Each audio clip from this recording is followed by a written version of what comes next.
kind of single sprinkled through up front if anyone's still looking for a spot. Welcome to the Museum of Natural Cultural History. My name is Lauren Willis. I work here in Education and Exhibits, and it is my extreme pleasure to welcome so many of you to the museum tonight. I'm excited about how many people have turned out for this program. It looks like you're finding seats okay. All right. So I am going to introduce you to our speaker slash performer for the evening, Eric Richardson. Eric is currently the executive director of the Eugene Springfield NAACP, where he works to create community-based narratives and advocacy in support of the world's oldest civil rights group. Eric is also a jazz enthusiast and has served formally as a board member of the Willamette Jazz Society, and you may have also seen him around town performing with his band, the Eric Richardson Trio. We are excited to have him here with us this evening to share some music and to discuss the role of jazz music in the American Civil Rights Movement. So with that, please join me in welcoming Eric.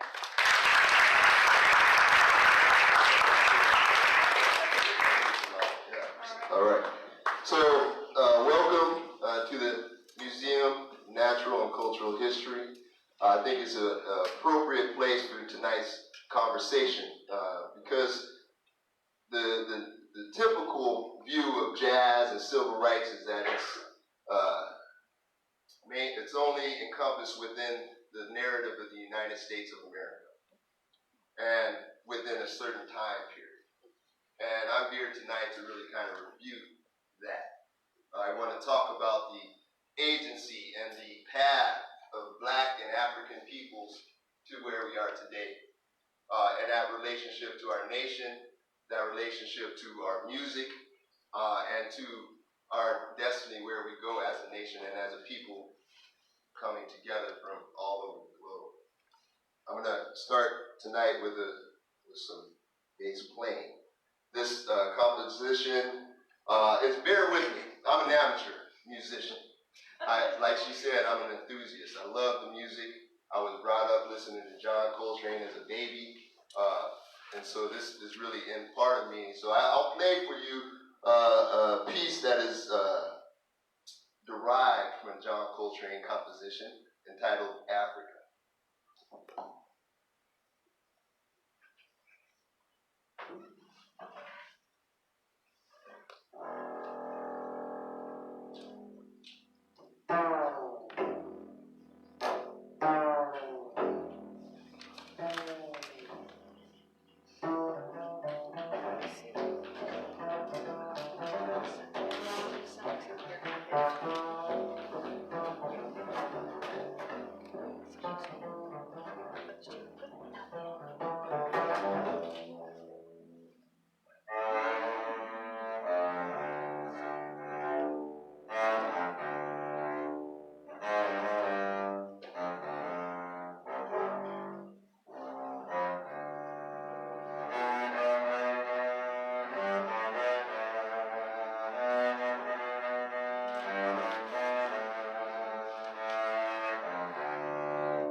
deprived of all created bliss, through hardship, toil, and pain, how long have I in bondage lain, and languished to be free? Alas, and must I still complain, deprived of liberty? Oh heaven, is there no relief this side of the silent grave? To soothe the pain, to quell the grief and anguish of a slave? Come, liberty, thou cheerful sound, roll through my ravaged ears. Come, let my grief and joy be drowned, and drive away my tears. Say unto foul oppression, cease. Ye tyrants, rage no more, and let the joyful trump of peace now bid the vassal soar. Soar on the pinions of that dove which long has cooed for thee, and breathe her notes from Africa's grove, the sound of liberty. O liberty, thou golden prize, so often sought by blood, we crave thy sacred sun to rise, the gift of nature's God. Bid slavery hide her haggard face, and barbarism fly. I scorn to see the sad disgrace, in which enslaved I lie. Dear liberty, upon thy breast I languish to respire, and like the swan upon her nest, I'd be thy smiles retire. O blessed asylum, heavenly balm, unto thy boughs I flee, and in thy shades the storm shall calm with songs of liberty.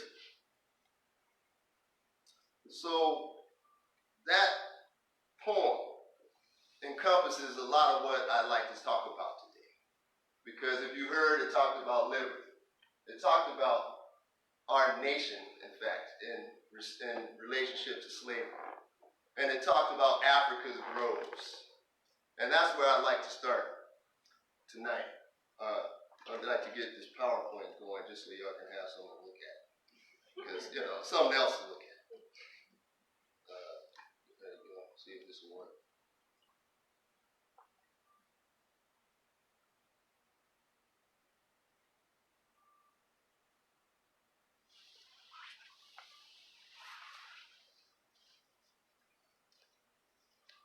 Black people did not step off of the boat in 1619 out of a void.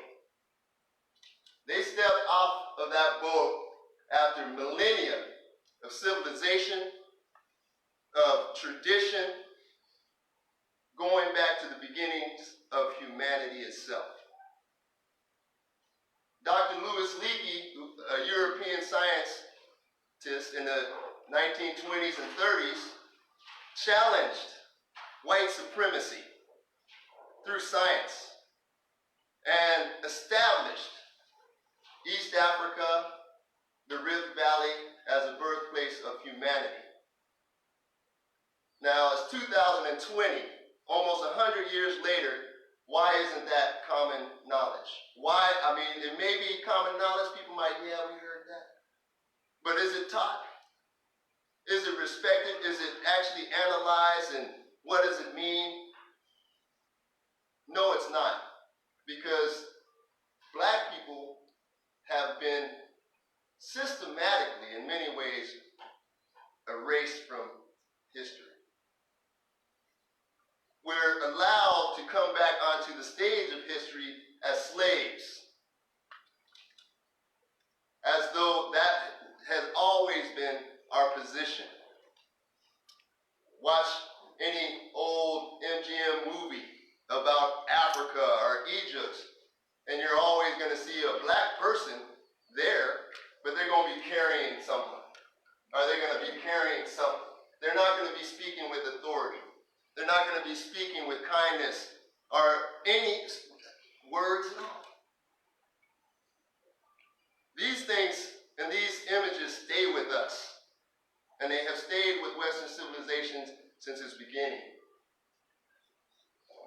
so I want to talk about the ancient history of music to work our way back up to jazz. But some of the oldest traces of humanity on the planet, when it comes to math, regular scribblings that show that there are human beings thinking logically and thinking in patterns. And so these archaeological finds go back to South Africa, 35,000 BC. And they are looked as some of the first mathematical and musical musings of human beings. And so you move that history and the understanding that Dr. Leakey and others have, and now DNA has talked about our movement as human beings from Africa to people the whole globe. And then to come back again, together again, here we are today. We began as one family, we are still one family, with one destiny, on one planet. And so, the black man and woman hasn't been given their humanity. And in fact, they might be, well, we gave them civil rights, so I don't want a favor. I'm not trying to say, it's kind of like anti-blackness. I say, let's teach people to not be anti-black. But that's not the same as saying to love and respect and honor and be knowledgeable about black people. That's just saying, I think you're black and I think you're this and that, but I'm so noble and great person that I'm going to respect you as you are with no history, the history I give you. You were a slave, but now you're not. Because I say so, not because you never should have been in the first place. And so this history stays with us today. I think a lot of what the politics we see today is white supremacy is being fed by our education system. It's being fed by scriptural musings that seek to eliminate anything African and black. And so, why? Because we know that at the beginning of the 18th century, or 19th century, 1800s, which is the beginning of the academic, these universities in the United States, really. We have the beginning, at that time, white supremacy was common knowledge and common belief.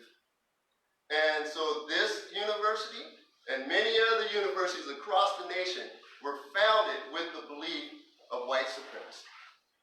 That's why today you will not find anywhere outside of maybe some historically black universities and other progressive universities, well, you will see a honoring of black history that encompasses ancient history as well. And specifically, the nation are the ancient country of ancient Egypt. And that's why being in a museum where we talk about history and cultural history, I think ancient Egypt has yet been given its proper due. And in fact, we watched, going back to MGM, this is MGM, I don't know who made the mummy, the new mummies. Imhotep. It's a disgrace. Imhotep is the father of medicine, not only in Egypt, but in the Greek pantheon. And his Greek name is still said today by physicians taking their oath. And so the Imhotep, to be named this mummy who is a grotesque a picture of a most beautiful ancient civilization that we are all inheritors of, but because we have not given it its beauty, its agency, we haven't given it the time of day, just like we haven't given black people their agency, their beauty, or the time of day we all suffer. I'm going to read from the book of Kajami, which are some of the oldest writings in the world. The book of Kajami is a book of instructions that the Pharaoh's children would be given. And so this is talking about this ancient relationship with the Creator and how African peoples and black peoples have always had a great connection with the Creator, music, and creative forces. One generation succeeds another, and God, who knows human nature, is hidden. One cannot avoid or oppose the hand of God. He reaches all that the eyes see. Thus, one should revere God on his path. As a dry watercourse is replaced by a stream, so no river allows itself to be concealed. It breaks the barrier behind which it is hidden. So, too, the soul comes to the place that it knows and strays not from its former path. Well cared for is humanity, who are the flocks of God. He made the sky and earth for their sake. He destroyed the dangers of the water. He gave breath of life to their nostrils. They are in his image and came from his body. He shines in the sky for their sake. He made plants for them and cattle, fish, and fowl to nourish them. He has killed his enemies and reduced his children when they conspire to rebel against him. My point here is that Scripture, Christianity, I know everybody think, oh, black folks are really strong in the church, and it's true. And the black Christian church in America has made an impact in America through its moral teachings. But my point here is that this comes from their ancient traditions of beliefs, not only in Egypt, but all throughout West Africa, all throughout East Africa, the family, the afterlife, right behavior, music, oral tradition. Africa is a very traditional place. I mean, if you look at African art, African music, it doesn't change much over time. That's because it has within it intrinsic values that are meant to be there and shouldn't be changed. So very traditional. And so even though you have the great tragedy of slavery, even though you have thousands of years and hundreds of years from any kind of traditional connection to black African culture, black and African people of the diaspora carry within them that spark. Because it doesn't come from just reading, but it comes from the heart. And so when we talk about music and the black person in America, I just want you to consider the great path that black people journeyed on to get to America. And the people that we call Africans, Americans, are people who are from all corners of Africa. I mean, the story is all, you had slavery in West Africa and everybody came here. But I know people who are black from Arkansas who they know that their ancestors were East Indian. They were from India and brought to America, enslaved and put into slavery and lived with the blacks. And so slavery was not just about African peoples. I think as we move forward, and I think it's a very uncomfortable thing, is that slavery, white supremacy, racism isn't about African or black people at all. It's about white people. It's about what white people are thinking. It's about what white people are fearing. It's about what white people are aspiring to. All these things have to do with the formation of the slave trade as we know it under the English. Because it's different than the slave trade under the Spanish.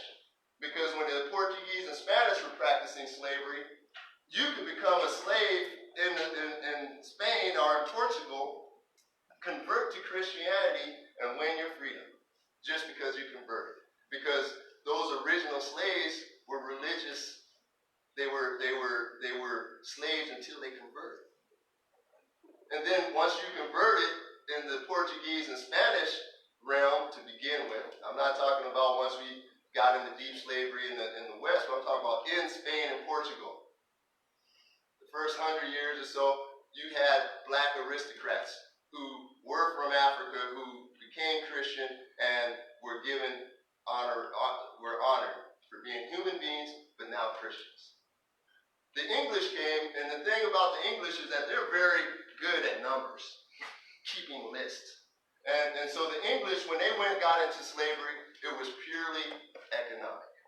It was not a religious conversion that they were talking about. In fact, that came later, and that was only because we want to control you. It is not because you are now my brother and my sister as equals. So that is something that we think about. Today is 2020, and so it's about 100 years since the Harlem Renaissance. From what I understand, the black world is worse off in 2020 than it was in 1950. There are less black two parents, there are households, there are less black households, there's less actual homeowners. There are less farms being owned by blacks. The education level has went down. The prison population has skyrocketed. HIV is devastating the continent of Africa and Black America, all with deafening silence. So these things are real. And so in the backdrop of this, you have a human being who wants to express themselves.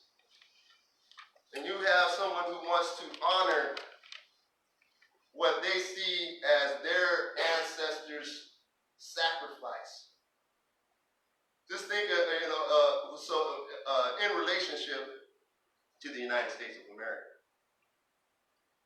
So you have the Bill of Rights, Declaration of Independence, the U.S. Constitution, and you have slavery at the same time. If you're a slave and you can conceive of what those words mean, then you also have a question as, why not me?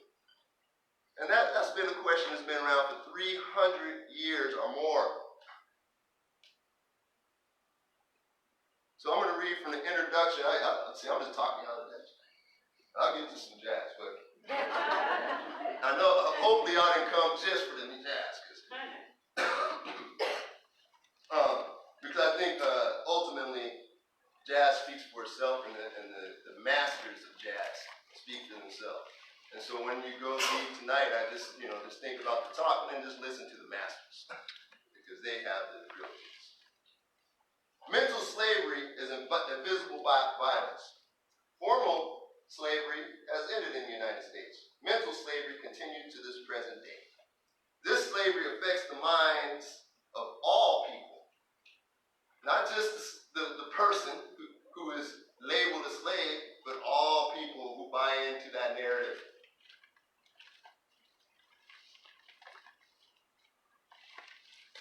Not only will the person fail to challenge beliefs and patterns of thought which control him, he will defend and protect those beliefs and patterns of thought virtually with his last dying effort. We are told in the Western world that the highest form of civilization is Western.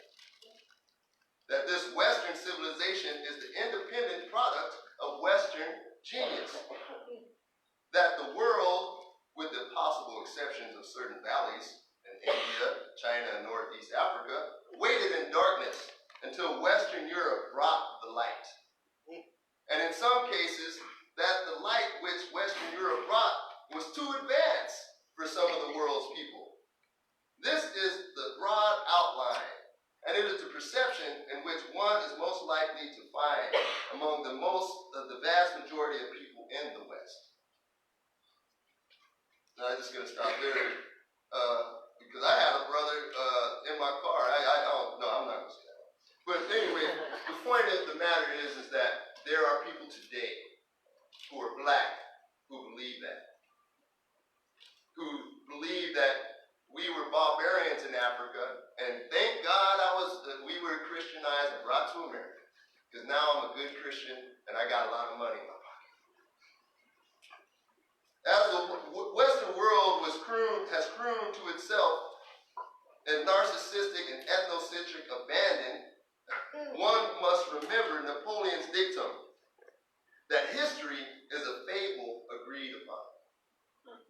This particular fable, the fable that there is an uncontaminated Western civilization, has served to support colonial expansion, slavery, and later racism and oppression throughout the world. And I would say some of the movements we see today.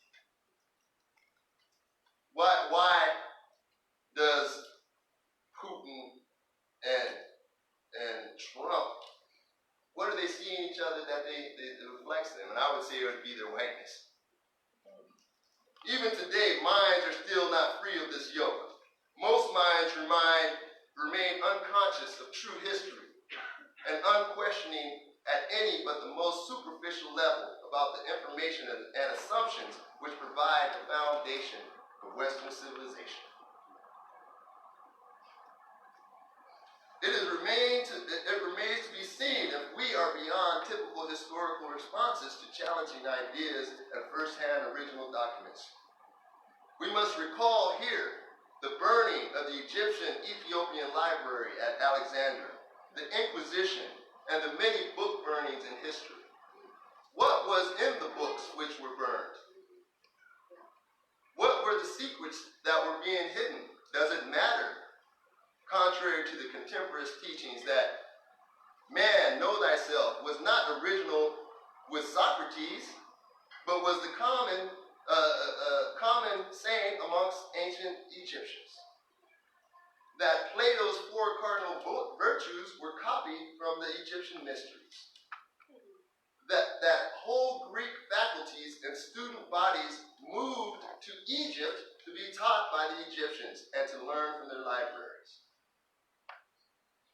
That the 4,000-year-old men-fight theology, which can be found in the British Museum, is the source of much of Greek thought.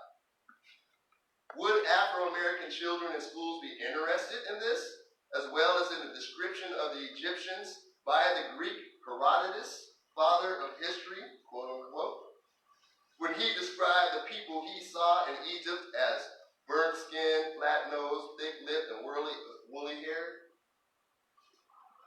How would the knowledge of these facts have affected colonial historians who wrote about primitive people in darkest Africa? We must free our minds.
Old black men,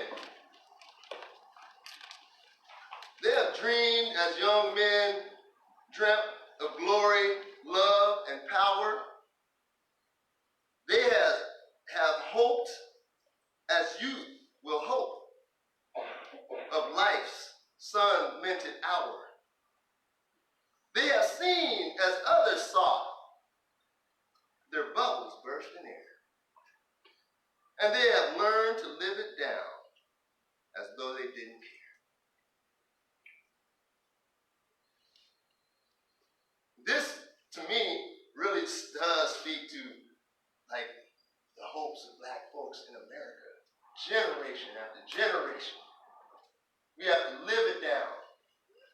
Not this time. We didn't get it right this time, baby, little baby. Maybe your generation can do it. Take these songs with you to remind people of where we were and what we believe, because we've already embraced love. We've already embraced the words of the Constitution as something that has meaning. What we haven't seen is action to make that true from our brothers and sisters. And it's a generational failing. That is, how many generations? The greatest generation, in many ways, were a great generation.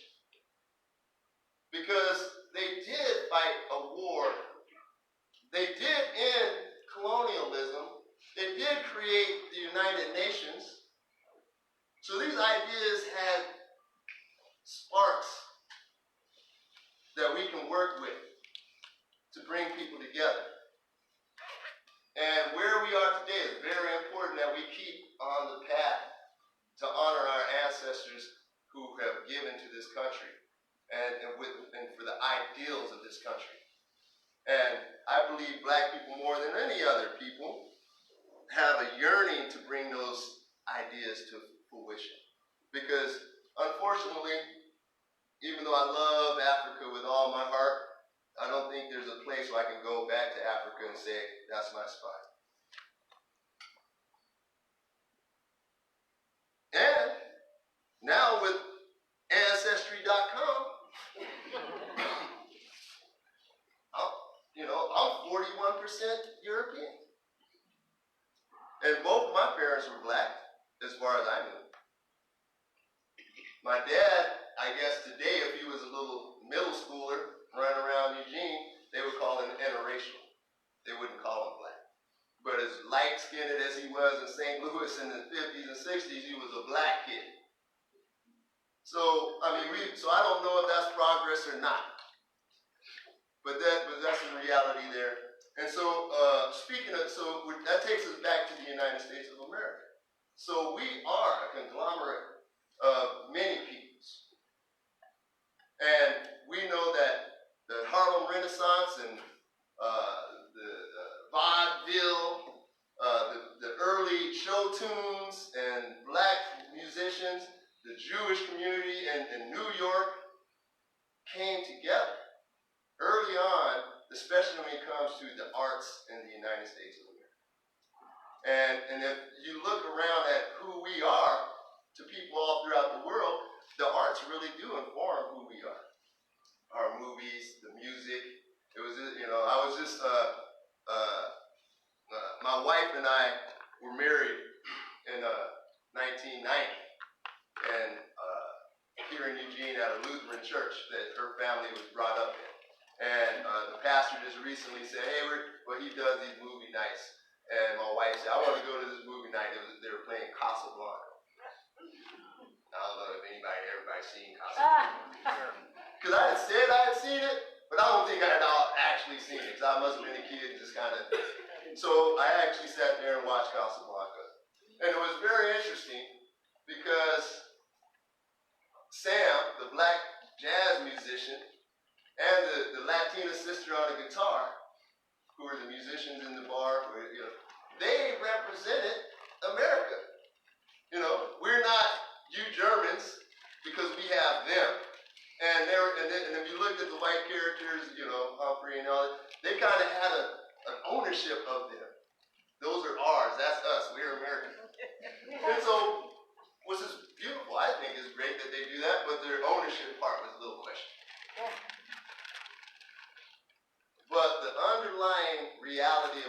we're saying is true. Americans, white Americans, benefit from their proximity and their relationship with Native Americans, with Latino Americans, with Chinese and Japanese Americans, and with African Americans. And so, and it makes us a different people. And I say us, I do that sometimes. I'll say us, but I'm actually talking about white folks. So just know that, because I'm a human being. And I think everyone in this room is too.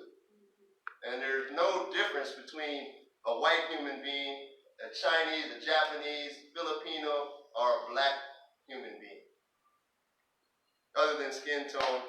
And I think Dr. Leakey, 100 years ago, was really figuring out what that was about. Science, we can go to the Jupiter, Saturn, we can go all over the thing. You watch OPE, right? Planets. Sure. Very nice. We can do all that, yet we can't seem to get over that one. So, so I think that jazz music in a lot of ways has been a formative language for the United States, in that it brought together these people with their own ancient histories. Europeans, they have an ancient history that predates the Catholic Church. But because of how education was established by the church, we don't really get to hear much about it. Even to this day, unless you're just into the Celts or something and you research yourself. But you won't be able to go to the university and really get a dignified class on the Celtic Druids. You won't be able to go here and get a dignified class on the Black African Egyptians. Because in fact, maybe they don't go along with the narrative that the whole Western civilization educational system is still predicated on, which is white supremacy, which is not factual if you look at the fact of the Renaissance in Europe being based on the readings of more ancient, the Greeks coming through the Arab nations out of Spain. And so if you read and study history, you know that all people learn from one another. And there are cycles of learning that come back. And so today, we are in a spot with jazz music that, to me, jazz music is fundamentally an American creation, but it has a soul that is black and African. And today, that soul has been ripped out of the black community. And now you can come into the University of Oregon and pay a lot of money to get a master's degree in jazz. You can learn about John Coltrane, Duke Ellington, all these people right here. And you might not see a black professor, but you see other black students and whatnot. So, and so this, not to say that those professors and those people who are getting those degrees aren't good, because they're quality musicians coming out of our school of music. But the point is, are we acknowledging its Africanness? Are we acknowledging the black African contributions that are worthy of maintaining, just like Bach, Beethoven, Handel. Down there, any city over 50,000, 100,000 in the United States has a fully paid orchestra playing music that's 500, 600 years old. They're honoring that. And I think that jazz music, in a way, needs to be honored in that same way, because it does capture our spirit, the American spirit and creativity. Gershwin, all these people are part of the pantheon of jazz. So it's not just black, but it's informed by all people's narratives. And not to mention the instruments themselves are mostly European creations, right? And so, which speaks volumes to European ingenuity. And I think that, can we give people due? If I can sit here and talk about how wonderful Europeans are in oppression, why can't Europeans fully express black wonderfulness? Support kids becoming excellent, because within them is a seed that could spark the revolution of free energy. You know, whoever it is, and that's my belief, is that all children, all people have within them a divine spark that should be nourished, because they might be the one. And it doesn't matter what race you are. It just matters that you have a heart that beats, and that you have a mind that can analyze. And so, as we go out today, I'm gonna, I talked about a lot of stuff, and I know I didn't talk much about jazz, but I wanted to just touch on this agency that has been denied black people.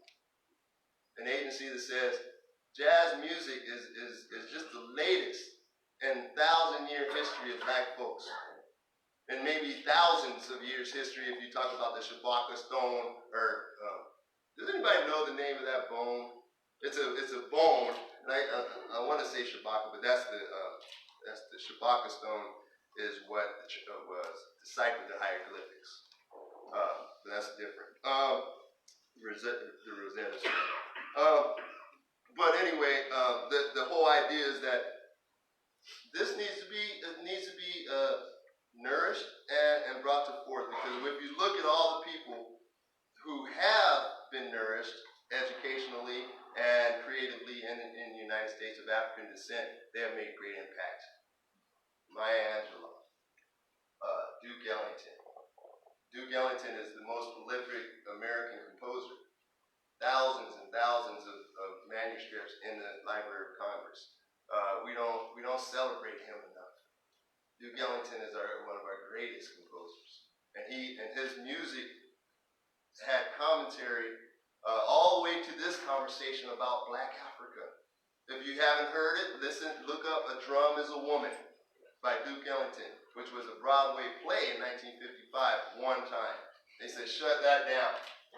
We don't want it. That's not what we know." But anyway, so I just encourage you all to just think about our great American family, music, rock and roll, blues, country music. We know all this comes from one kind of source, which is us, our folk heritage in America. We are a folky people, you know that. And so all our music kind of has that. Charles Mingus, he talked about his music was folk music. This ain't jazz, it's folk music. Duke Ellington didn't like the word jazz because it was deeper than that. This is divine words on script. And that one of the things my dad used to say when he talked about John Coltrane, he said, "Son, no one said that the word was going to come in English.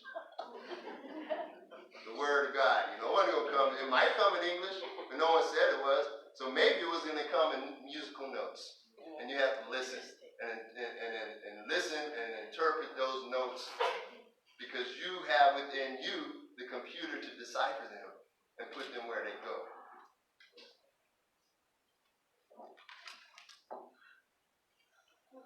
This is a poem called "Sympathy" by Paul Morris Dunbar. I know what the caged bird feels, alas, when the sun is bright on the upland slopes, when the wind stirs soft through the springing grass, and the river flows like a stream of glass, when the first bird sings and the first bud opens, and the faint perfume from its chalice spills, I know what the caged bird feels. I know why the caged bird beats its wing till its blood is red under cruel bars. For he must fly back to his perch and cling, when he fain would be on the world a swing. And the pain still throbs in the old scars, and they pulse again with a keener sting. I know why he beats his wings. I know why the caged bird sings, ah me, when his wing is bruised and his bosom sore, when he beats his bars and he would be free. It is not a carol of joy or glee, but a prayer that he sends from his heart's deep core, but a plea that upward to heaven he flings. I know why the caged bird sings. And so, in many ways, that is the music of jazz. Jazz was created at a time when black people were coming, there was an ascendancy happening, actually, in the 40s and 50s. You had veterans in the World War I who were really the first free blacks in America, who were Americans, to travel the world and come back again in World War I. And when they traveled the world, they went to Ethiopia, they went to other places, and they saw and heard from people their own history that they were not hearing here in America. And those people are known historically black scrappers, because they scrapped together out of National Geographics, out of newspapers, out of the biblical text, a picture of the black world that has never been shown to them. And those black scrappers were not let in higher education. It wasn't until the boys and others that we began to have black educated people who could be copywritten and send out this new knowledge. And then on top of that, the first PhD in the United States of America for the study of black people's culture, history, language alone, not talking about civil rights, but just black people and your history going back millennia to where you are today, was 1987. So this is all, this concept of giving black folks their true identity, of really studying, like we like I said, we got machines out of our solar system now. And we have yet to give due to black people with the history that we know exists. We need to dust off the books and let them see the day of light. Part of that is even in the scriptures themselves. We don't talk about why is it that Ethiopia is mentioned many, many times in the Bible. What is this relationship with Ethiopia and the scriptures? I think that there's much research that can be done. There's archaeological research that can be done. There's linguistic research that can be done honorably. But it won't be done if the take is those black people never had civilization. Why are we going to waste our resources studying them? But that's just not the case. So I'm going to end my little rap with another poem. I may play, I don't have to, I want to keep y'all entertained, so I don't know if the music is the best part. I will play one more piece before we go, though. So let me find this piece, this very powerful poem that just talks about this idea of where we are in sharing. I think jazz music is about sharing. It's about bringing people together. Eugene we got the jazz station. And through the last 20 years, I've seen many young white kids, Spencer's Butte and others, who are enthusiastic about the music. And not only are they enthusiastic, they study and they appreciate. They listen to John Cole, they listen to the guys, and then they go on to higher education and study, and now they are practitioners passing along this music. But because I was able to talk to them too, I think they're passing along this idea of respect and acknowledging our cultural exchange that takes place through the music. Because those kids, Vincent Kelly and Alex Huber, these are young jazz musicians. I look forward to seeing them grow and do their music and make this go to the next generation, because that's how we're going to do it. We have to share what we have. Believe me, white folks, they might not have considered it sharing when they shoved Western civilization down my throat as a black man, but I considered it sharing. I said, thank you very much. I think Beethoven's hip. He can, you shared a bunch of stuff with me. If I can get over how it was shared with me, I can find value in it, and I do, and we do, because there is value in culture, in everyone's culture. And so we just ask that we understand that applies to all human beings, and that we can make miracles if we really invest in each other and have that faith and get uncomfortable. And there's more to be talked about this, because like I said earlier, I think a lot of the issues that we're dealing with has to do with white folks themselves making a decision. You know? And I think the election of Trump shows that white folks haven't made a decision. They are still willing to compromise because maybe I'm going to get a little whiteness out of this. Get a little white thing. Excuse me, I don't know what that means. But I just said it sounded funny. But at the same time, I think it's true. Because why else? What are they doing? What are they doing? It's a power grab. It's a power grab against fair-minded people who will let people come into our southern border as we have for the last 50 years, since World War II. It's, you know, so what they're trying to do is turn back the clock to 1956. They are really pissed off about, you know, what happened in 1957 in Little Rock. The federal government came at gunpoint and said, let them black children go to school. That was the federal government at gunpoint. That's how it got done. It wasn't like the brothers in the South, oh, come on, dang, voted. No, the federal army, National Guard went and said, you will let them in. And to this day, there's angst about it. That's why Trump will say as many times as he can't say, you know, these corrupt deep state. No, you mean the people who support civil rights? The people who understand that we fought a war against fascism 75 years ago? Those people you're talking about? And so, I understand the deep state, and I understand racism, I understand systematic racism. But that's not the whole damn story. Because we have individuals who are good individuals in all those systems. And if they're not doing right, the system ain't doing right. So it's about individuals and human beings coming together, dropping this thing, and that's a whole other thing. Jazz musicians are known to be broke. Why? Because they love their music. I do it for the love of the music. The United States of America to this day will tell you, you're a fool if you do anything for love. Because you ain't gonna make no money. Because money is what America's about. That is the red. And people, believe me, there are a lot of us in this room say, amen. Because you can't make the money like we can in America and communist this or over there and that. We don't have free enterprise. That's true. But let's not forget that unregulated free enterprise is slavery. And I won't forget it as the descendants of slaves. And so we have to move to a next level of consciousness around our economy, around how we treat each other, and the environment as we know. So I'm going to leave it here with this poem called Interracial.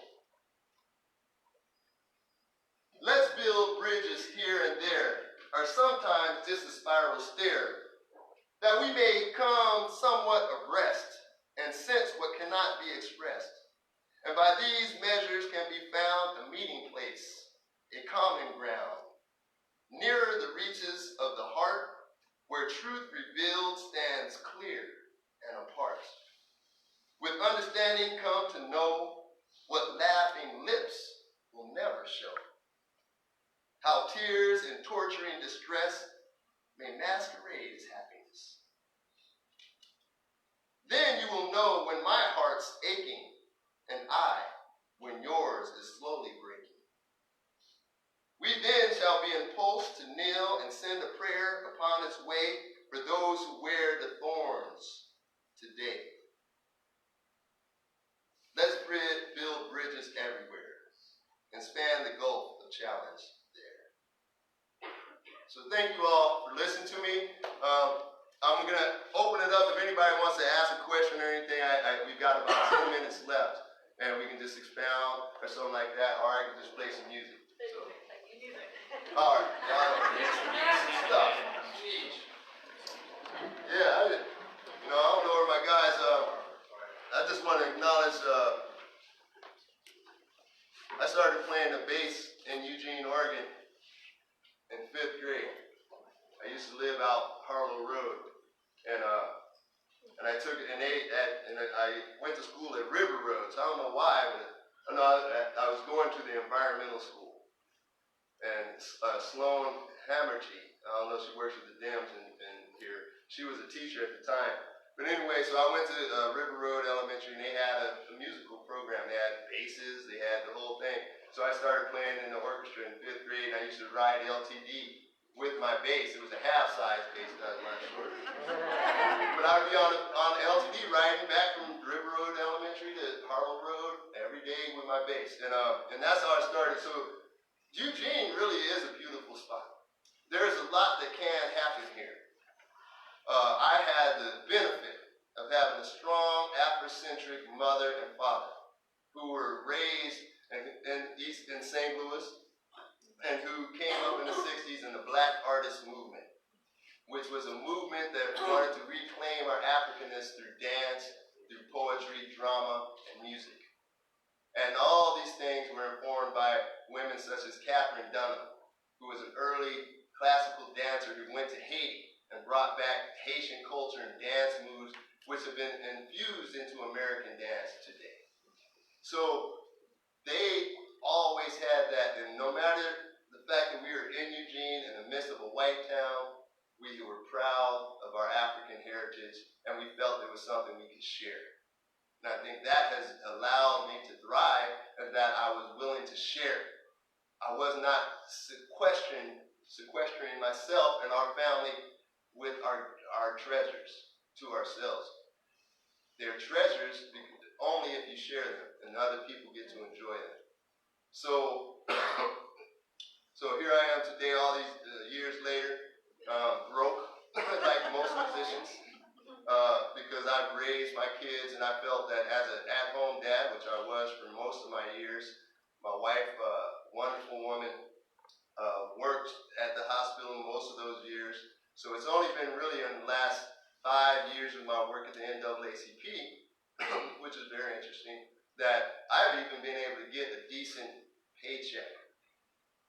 Because before that, my highest actual education level was an associate's degree. And so that's all. And that's after I was 40 years old. So, and I am no exception. Black men in America have been underserved. And I feel just blessed to even be here speaking with you today, because there are times when I didn't think I would be here, just because of my circumstance. And so I'm really happy to do that. And play a little song.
And he's American.